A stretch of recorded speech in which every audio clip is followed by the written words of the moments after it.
Lundi 20 juillet 2020, première destination le Gabon avec le quotidien L'Union. Le grand défi, écrit le journal. Après 4 mois de pause forcée, quelques 40 000 élèves des classes de terminale reprennent ce lundi le chemin des cours. Objectif, être prêt pour l'examen du baccalauréat à partir du 20 août. Au Sénégal, c'est un titre plutôt alarmant avec le quotidien. Trafic d'armes et gros calibre, un arsenal saisi à Touba.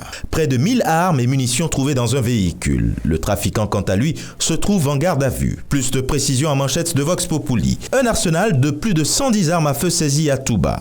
18 pistolets automatiques, 71 fusils, 21 pistolets artisanaux, 807 munitions, 98 munitions de guerre, 16 chargeurs, etc.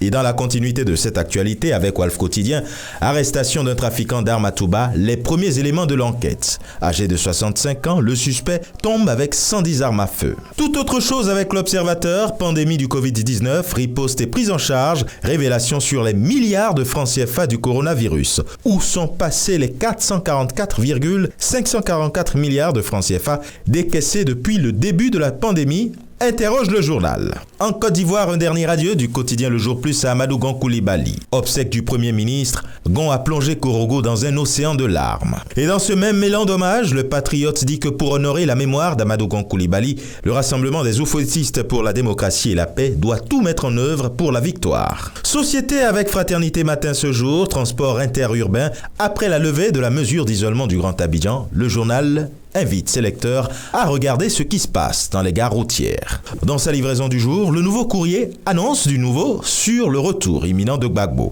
Des révélations de Daï Nestor depuis Yopougon. Au Cameroun, avec Kessigan, il est question de la faillite des services sociaux de base. L'état des sévices, titre le journal. La facture onéreuse de l'eau, l'électricité, la téléphonie mobile, Internet, les soins de santé, etc. imposés aux citoyens contraste avec la mauvaise qualité du service et une offre aussi insuffisante que douteuse, dit le journal. Cameroun Tribune lui fait un focus sur la mise en œuvre du Code général de la décentralisation. L'éclairage du gouvernement. Et l'Œil du Sahel lui propose à ses lecteurs une incursion sur les comités de vigilance de Boko Haram. Enquête sur les accusations de Human Rights Watch. Au Burkina Faso, en manchette du quotidien L'Information pour tous, il est question de la polémique autour du découplage des élections. Le groupe parlementaire UPC se reconnaît dans ce rapport, lit-on.